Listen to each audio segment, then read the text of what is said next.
Satyabama Institute of Science and Technology, Chennai and Sri Perumbudur. இதை பார்த்தீங்கன்னா நிர்வாக சீர்கேடு ஆயிடுச்சு சார். அவர் ஆட்டோக்கார் எனக்கு முன்னாடி போயிட்டு இருக்காரு. அந்த ஆட்டோ மேலேயே இப்போ வந்திருக்கிற தமிழகம் விஜய் அண்ணன் தான் பார்க்கணும். அவர் சொன்னதான் இதுக்கு நான் வேலை நடக்கும்.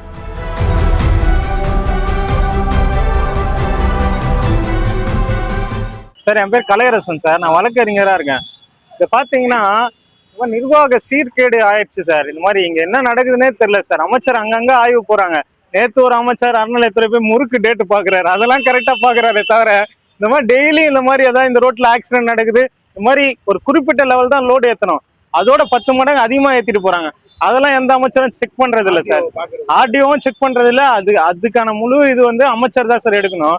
அமைச்சர் சிஎம் அவங்க கண்ட்ரோலில் தான் வரும். இவங்களாம் ஆக்ஷன் எடுக்கிறாங்களா இல்லையானே தெரியல சார்.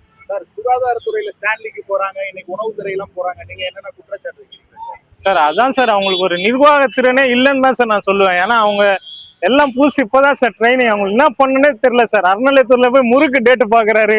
அது மாதிரி சிரிப்பு தான் சார் வருது அவங்கள பார்த்தா. என்ன பண்றதுன்னு தெரியல சார். போக்குவரத்து காவலர் எல்லாம் எப்படி இருக்காங்கன்னே தெரியல சார். இவ்வளவு லோடு வருது, அது பார்த்தாலே தெரியும் சார். இது லோடு ஒரு குறிப்பிட்ட லோட அதிகமா இருக்குன்ட்டு பார்த்தாலே தெரியும் போது அதை ஹோல்ட் பண்ணி ஏதாவது பண்ணலாம் சார். ஏதாவது ஒரு இதுவாவது பண்ணலாம் சார். அது சார் அதுதான் சார், பொதுமக்கள் உயிரிழப்பு ஏற்படுது. டெய்லி இங்க இருந்து எண்ணூர்ல இருந்து காசிமடம் போற லாரியில பிரெக்னன்ட் லேடிஸ் எல்லாரும் ஃபேமிலியோட போறாங்க, பைக்ல போறாங்க வராங்க சார். கம்பல்சரி நம்ம அது கால்குலேட் நம்மளுக்கு தெரியல சார். ஆனா கம்பல்சரி மாசம் ஏதாவது கண்ணுக்கு தெரிஞ்சே ஒரு டெத் வந்துடும் சார். எப்படியாவது டெத் வந்துருது சார். இதனாலதான் சார் லாரி ஓவர்லோட் சார். நம்ம குறிப்பிட்ட லோட்ல இருந்தா பரவாயில்ல, ஓவர்லோட் போறதுனால அவங்களாலே கண்ட்ரோல் பண்ண முடியாது. இந்த மாதிரி ஆகுது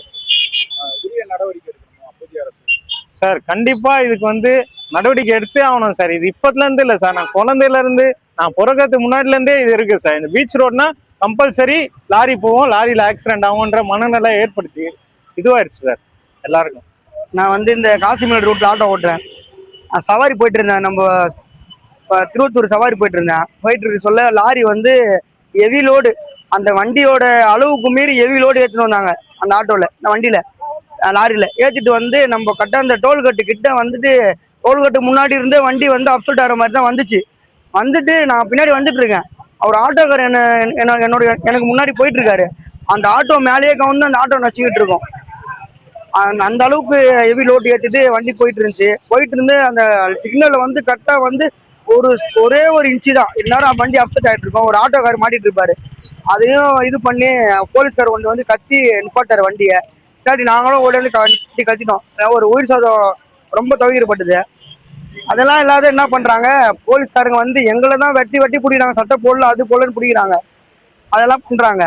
ஆனா இவ்வளோ லோடு இந்த வண்டிக்கு பத்தவே பத்தல. அந்த லோடு அந்த வண்டியில இவ்வளோ லோடு ஏற்றிக்கின்னு இவ்வளோ இது உயிருக்கு ஆபத்து. எங்களுக்கு ஒரு ஆட்டோக்கார் மாட்டியிருப்பாரு உள்ள. டேன்னு கத்தி அதுக்கப்புறம் அவரு தப்பிச்சு போனாரு அவ்வளோ வேகம். அந்த வண்டிக்காரு விட்டுட்டு ஓட்டாரு, அடியே லாரியை விட்டுட்டு ஓட்டாரு. இப்போ 2வது ஒரு வண்டியில் ஏற்றிருக்காங்க. அந்த வண்டி அப்செட் ஆகிற மாதிரி தான் இருக்கு. 3வது இருக்கிற டயர் ரொம்ப வீக்கா இருக்கு. அது போற வழியில என்ன ஆகும்னு தெரியல. அது தெரியல, பார்த்தா தான் தெரியும் என்ன நடக்குன்னு. நாங்கள் சொன்னோம், கேட்கல. பார்க்கலாம் சார். நன்றி சார். இன்னைக்கு தமிழக முதல்வராக விஜய் வந்திருக்காரு. எல்லா துறைகள்ல ஆய்வு பண்றாங்க.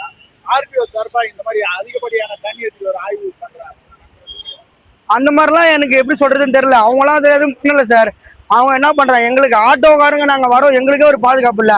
ஆனா எதனா மட்டும் எங்களை பிடிச்சி ஃபைன் மட்டும் மெயினா பண்றாங்க.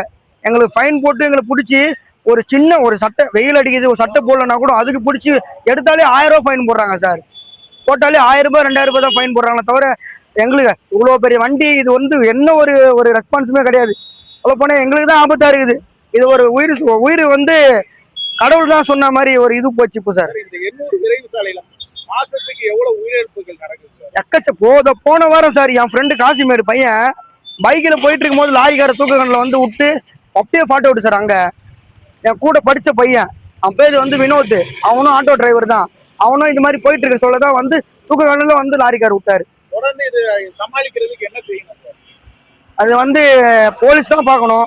அதுக்கப்புறம் இப்போ வந்திருக்கிற தமிழகம் விஜய் அண்ணன் தான் பார்க்கணும். அவர் சொன்னதான் இதுக்கு நான் வேலை நடக்கும். Satyabama Institute of Science and Technology, Chennai and Sri Perumbudur.